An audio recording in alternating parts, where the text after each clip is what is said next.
Stupid mistakes. Older people do everyone notices, but no one tells you about. Ever felt that awkward silence after saying something you thought was normal, only to realize everyone looked at you like you were from another era? In 2025, it's easier than ever to sound out of touch without meaning to. Most people won't tell you when you do it. They'll just quietly judge. In this video, I'll uncover 9 subtle yet common mistakes individuals over 60 often make, the kind others notice but rarely address directly. These behaviors, though unintentional, can quietly affect how others perceive you, sometimes creating distance or misunderstanding. You'll discover why these habits can erode connection and respect, and more importantly, how to replace them with simple, modern strategies that help you remain confident, influential, and socially relevant in 2025. It often happens without realizing it. A harmless comment at a family dinner, a story shared at a cafe, or a simple opinion during a chat with younger relatives. You notice the polite smiles, the quick glances, the way the conversation shifts. No one says anything, but something feels off. In public, maybe it's a tone that sounds a bit dismissive, or using a phrase that once sounded fine, but now seems old-fashioned. These tiny moments add up. People start to pull back slightly, not out of disrespect, but discomfort. Over time, you begin to sense a quiet gap growing between you and others, a subtle distance that wasn't there before. You're still the same person, yet the world around you feels like it's moving faster, changing its language, tone, and values without you. And the hardest part? No one explains what changed. They just silently judge, leaving you to wonder when connections started to feel so complicated. Martin, a warm and well-meaning 67-year-old, was excited to connect with everyone. He shared stories about how things used to be, offered advice to younger guests, and made a few jokes he thought were harmless. But he started noticing the quiet smiles, the subtle eye contact between his grandchildren, and how quickly conversations shifted to their phones. By the end of the evening, Martin felt strangely left out, present yet invisible.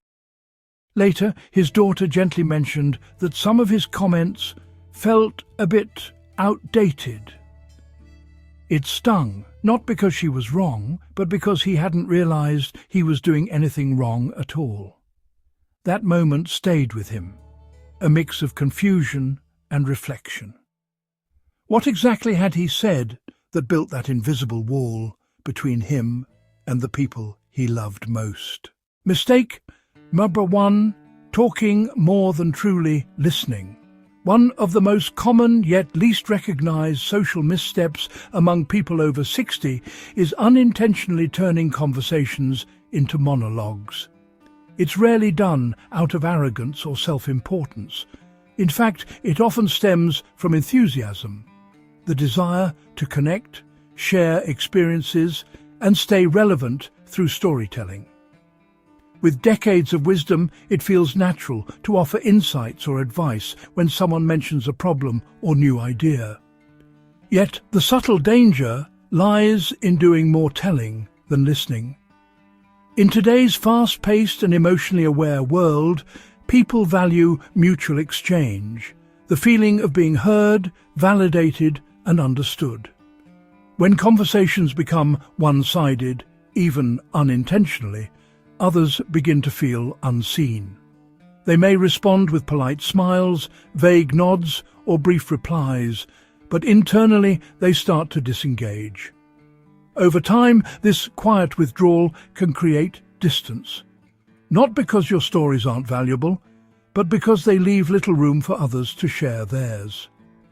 This happens unconsciously.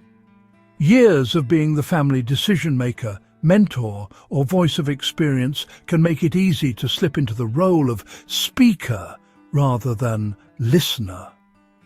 The challenge is that most people will never tell you this directly. Out of respect, they won't say, "You talk too much."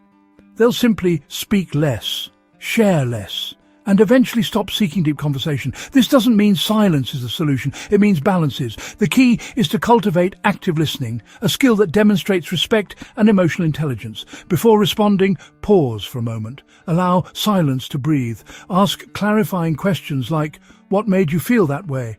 Or, "That's interesting. How did you handle it?" These small gestures show that you value not just the topic, but the person speaking.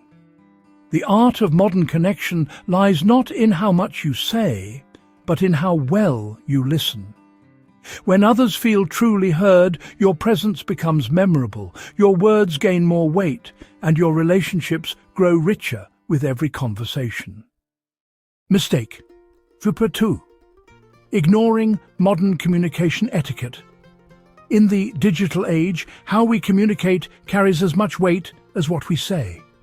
Ignoring texts or refusing to use emojis can come across as indifference.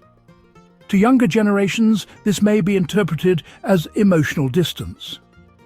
Over time, these small disconnects create gaps, leaving you out of the loop, not because people don't care, but because they assume you don't.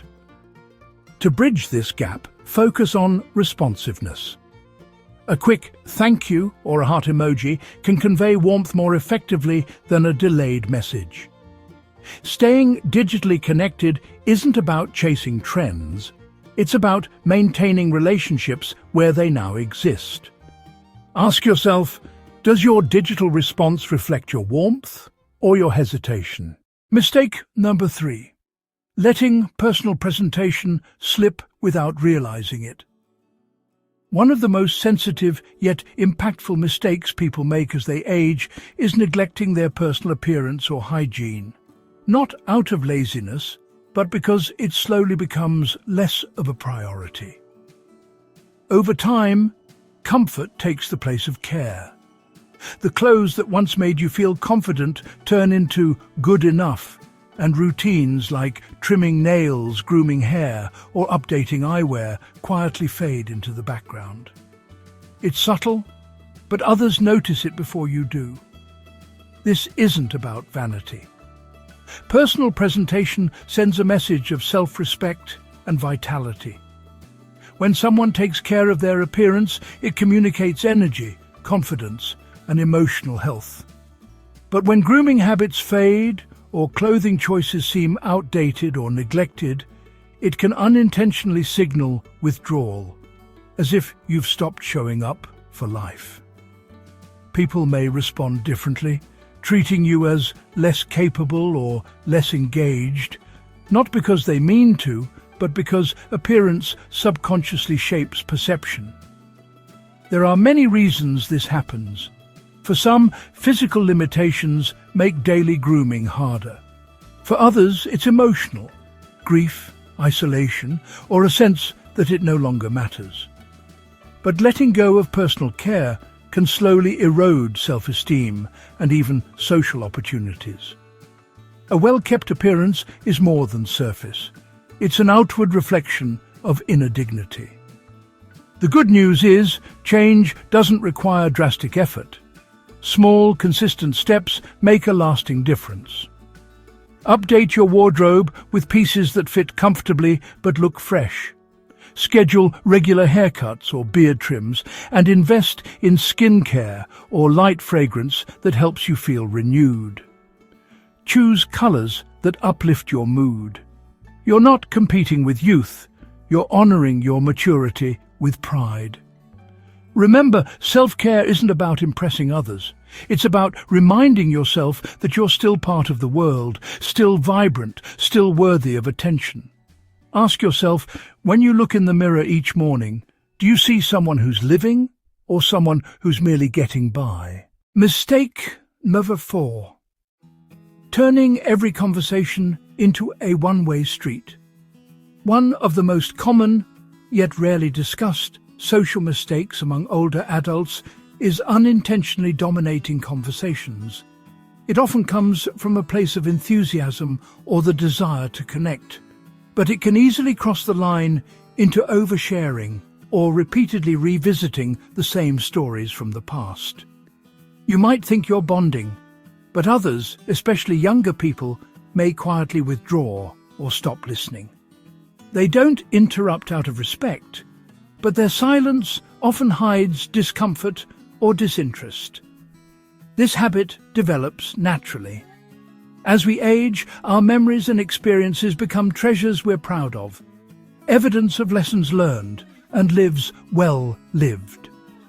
However, when every conversation circles back to how things used to be, or when personal stories overshadow others' voices, it can make interactions feel one-sided.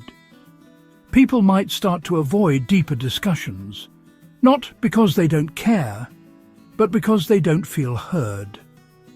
The psychology behind this is simple.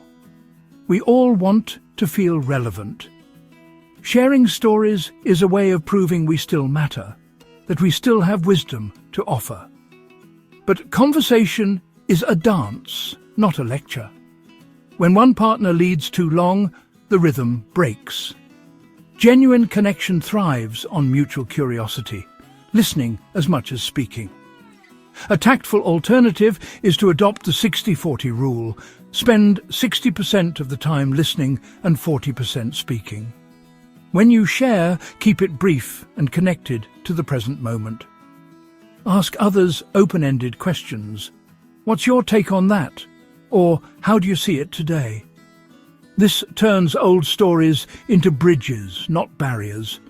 You don't have to silence your memories, you just have to balance them with genuine interest in others' experiences. That balance keeps conversations alive, respectful, and refreshing. Reflect on this. When was the last time you left a conversation feeling like you truly learned something new, not just shared what you already knew?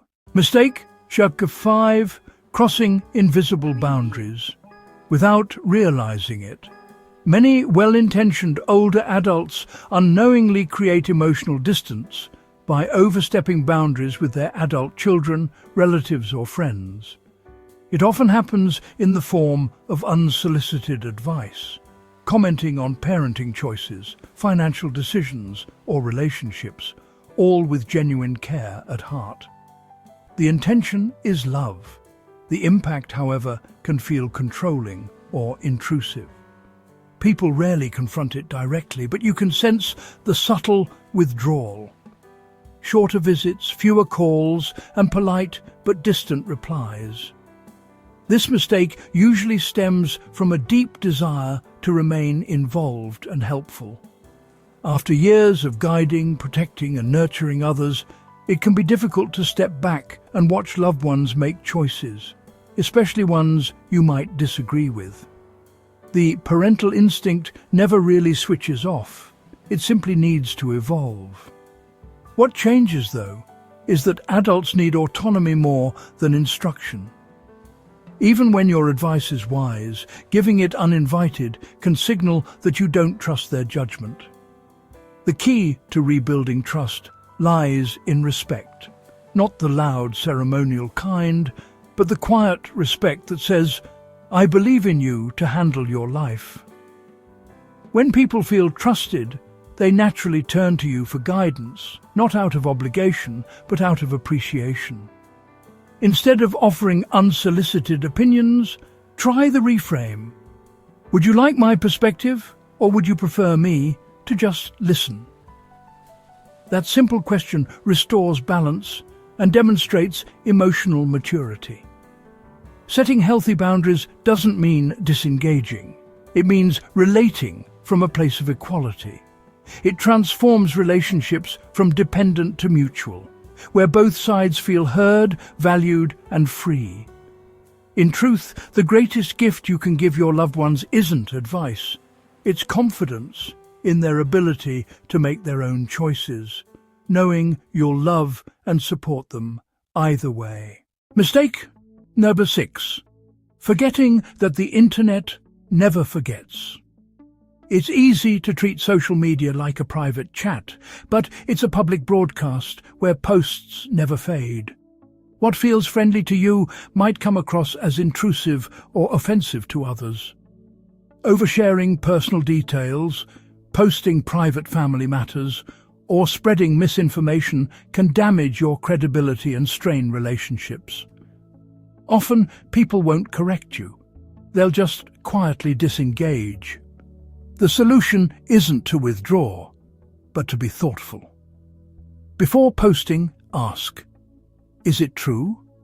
Is it kind? Is it necessary? Digital etiquette is about reputation. So before you hit share, ask, does this reflect the person I truly am? Mistake number 7. Mistaking experience for infallibility. One of the most isolating mistakes people make with age is confusing wisdom with the need to be right. It often shows up as resistance to new technology, modern ideas, changing values, or even help from others. Statements like, "We've always done it this way," or "I don't need anyone's help," might sound like confidence, but to those around you, they often signal closed-mindedness or pride. Over time, this quiet rigidity can create distance, making others feel unheard, dismissed, or reluctant to engage in meaningful conversation. This behavior doesn't come from arrogance. It comes from a lifetime of learning through experience. When you've survived, achieved, and adapted countless times, it's natural to trust your own judgment. But the challenge lies in recognizing that the world never stops evolving. What worked perfectly 20 or 30 years ago may not fit today's pace, technology, or mindset. Refusing to adapt doesn't protect your dignity. It limits your influence. Younger people stop seeking your insight not because it lacks value, but because it feels outdated or unyielding. The shift begins with reframing what wisdom really means. True wisdom isn't about holding on to the past, it's about knowing how to learn, unlearn, and relearn. Openness is not weakness. It's strength refined by humility. Accepting help doesn't make you dependent, it makes you collaborative. Listening to new perspectives doesn't erase your experience, it expands it. Try adopting the phrase, "That's interesting, tell me more." It's a simple but powerful signal that you value others' input, even when you don't fully agree. It invites conversation instead of conflict and connection instead of distance. Growth doesn't have an expiration date. The most respected people in any generation are those who keep evolving, who let curiosity guide them rather than fear.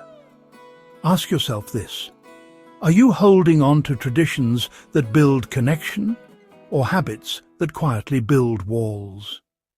Mistake number 8. Mistaking self-neglect for humility. One of the most overlooked mistakes with age is quietly giving up on yourself. It often begins subtly, skipping checkups or dismissing aches. Many justify it as humility, but it's not vanity to care, it's self-respect. When you stop tending to yourself, posture slumps, energy fades, and you risk being overlooked. Self-care isn't about chasing youth, it's about honoring your presence. Start small. Schedule that appointment, take a daily walk, and sit up straight. These acts aren't about impressing others. They're about reminding yourself that you deserve attention. After decades of caring for others, it's time to care for you. Mistake number 9, quietly withdrawing from life. Perhaps the most heartbreaking mistake that comes with age isn't visible at first glance. It's the slow, quiet withdrawal from the world. It begins when someone stops reaching out, declines invitations, or says things like, "I don't want to bother anyone." Days blend together, routines replace relationships, and curiosity, that spark that once made life feel vibrant, starts to dim. For many, this retreat feels like acceptance or peace, but in reality, It's a form of emotional fading. The body may still move through life, but the spirit begins to sit still. This often happens not out of choice, but out of disappointment, after losing friends, partners, or a sense of relevance. The fear of rejection or feeling out of place can convince even the strongest souls that solitude is safer. Yet the truth is, isolation quietly erodes health, purpose, and self-worth. Human beings are wired for connection. Without it, even the simplest joys lose their color. The good news is that reawakening doesn't require youth. It requires willingness. Connection can begin again with one message, one walk with a neighbor, one class, or one new hobby that ignites curiosity. The goal isn't to chase the past, but to open the present. Curiosity keeps the mind alive, and community keeps the heart young. Both are medicines no doctor can prescribe, but every person can access. Reclaiming joy starts with permission. Permission to laugh again, to try something new, to belong again, even after loss. Reach out, not because you need others to fill your time, but because your presence still adds light to theirs. The most powerful statement of vitality isn't "I used to," it's "I still can." You've spent decades building wisdom and strength. Don't let the final chapters be silent ones. Ask yourself sincerely, are you living each day as a participant in life, or simply as an observer waiting for it to pass? The truth is, staying respected and connected as we age isn't about trying to be younger. It's about staying awake to who we're becoming. Every small adjustment, listening more, adapting to new ways of communication, caring for your appearance, or opening yourself to growth, quietly strengthens how others see you and how you see yourself. These aren't corrections to who you are. They're refinements that allow your wisdom and warmth to shine through more clearly. Aging gracefully doesn't mean never making mistakes. It means recognizing them with humility, adjusting with intention, and continuing to evolve with grace. The people who remain magnetic and respected later in life aren't perfect. They're present.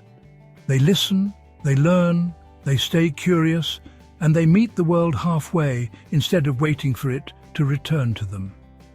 It's never too late to reconnect, refresh, and reignite. Every moment offers a chance to rebuild bridges, rediscover purpose, and remind the world and yourself that age is not the end of relevance, but the proof of a life rich in lessons still worth sharing. Growth doesn't stop with age, it deepens. And sometimes all it takes to feel fully alive again is one honest look inward, followed by the courage to keep reaching outward. At its heart, aging isn't about slowing down. It's about rising into a wiser, more intentional version of yourself. Every small change you make is proof that growth never ends. You deserve to feel respected, seen, and connected. Not despite your age, but because of the depth it brings. If this opened your eyes, hit like and share it with someone who needs this reminder. And if you're ready for more honest, uplifting advice on living your best life after 60,